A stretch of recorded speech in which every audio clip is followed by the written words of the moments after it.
The first thing that I do every morning is print off all of my orders from Etsy, and then I print off all of my shipping labels. I use a Munbin shipping label printer that they kindly gifted to me, and it has been invaluable for my small business. It saves me so much time and energy. Once everything's printed, I familiarise myself with what I've got to make today, and then I'll go over to my cabinet and grab all of the different cardstocks that I'm going to need to make all of my amazing cake toppers. Then I get my designs all set up on the screen and start the making process.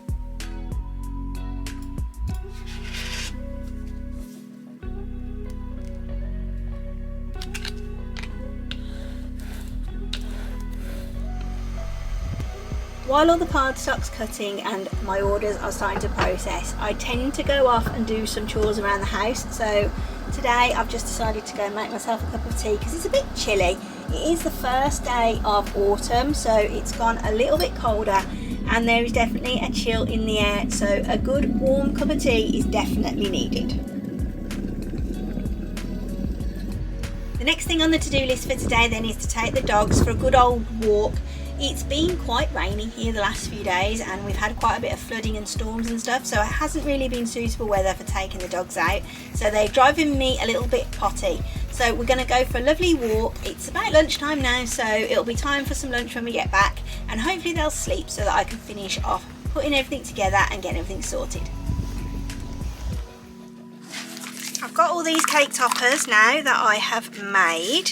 Just need to get them all off of my cutting mat and get the sticks put on them and then get them packaged up ready to go into the shop for sale.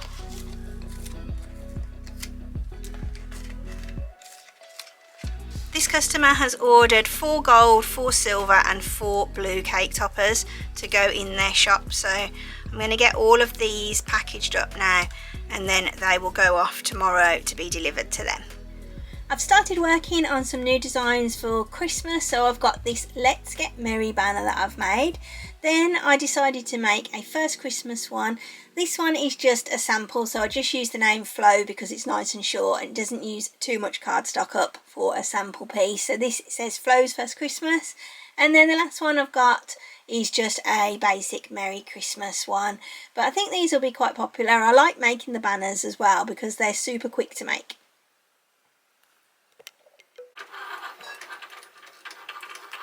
When I'm cutting all of the different pieces for the cake toppers, what I tend to do is pile them up in order of which cake topper they belong to. So this one is a happy birthday one, and then I've also got one that says happy birthday hot pot, and I think there's another one that is one of my bigger chunky number ones as well, and that one is for Daphne. So I'll pile them all up according to which topper they're for, and then that just helps me to stay a little bit organised when I've got a lot of different toppers that I'm making in one go.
it's time to get all my envelopes ready and package up all of the cake toppers that I've made today. It's really important to make sure that I get the right one in the right envelope. I do like to write a little note as well to my customers just to say thank you for their order and wishing them well for their party or their celebration. So I always do that as well. I just use a Sharpie and hand write that on. I usually do it actually whilst the cardstock's cutting, just to save a little bit of time.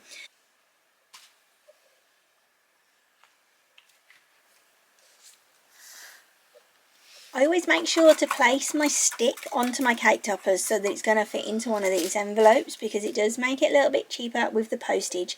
The next size up of the envelope I think is something like 17 centimetres wide, and it's just a little bit too big to go as a regular letter stamp, so then it puts the postage up quite a lot. And obviously I don't want to overcharge on postage, but I do want it to be covered when I'm sending stuff out, so I always make sure everything fits into one of the smaller envelopes.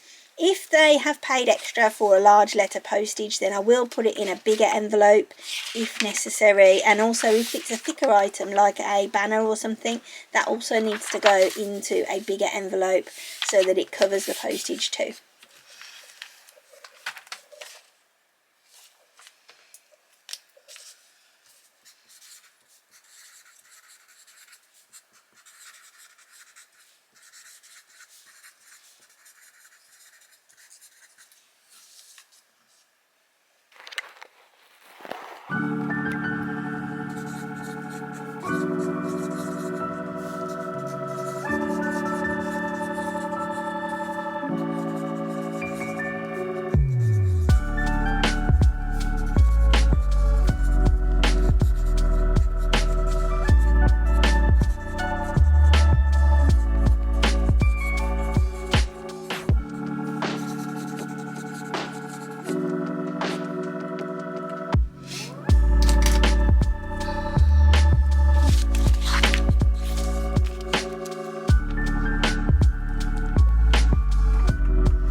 Next I just need to make sure that the letters are all perfect to go through this template, so I just put them through the postal template, make sure that they're not too thick and that they don't need more postage on them, because the last thing you want is your customer to be told that you've underpaid the postage and then they've got to pay extra to go and collect the item from the post office. And the last thing to do is add on one of my Dottie's Daydream stickers just to the seal on the back of the envelope. These are seasonal, so we've moved on to the Halloween ones for now. They've got all sorts of really nice bright Halloween figures on there, and I've got Dottie's Daydream on there as well. So if they forget where they've bought something from, they can look back at the envelope and see the name of my small business on there too. I'm going to end this vlog here now. I hope you've enjoyed it and hope that you found it insightful into how a small business runs on a day-to-day basis. The dogs have just come with me to walk up to the village to post all of the orders, so hopefully everybody that ordered this weekend is going to get all their stuff tomorrow. And I do hope, as I say, you've enjoyed this video and you found it interesting and inspiring. And if you've got a small business of your own, let me know what you do in the comments down below. Thanks again for watching, and I'll see you soon for another one. Bye!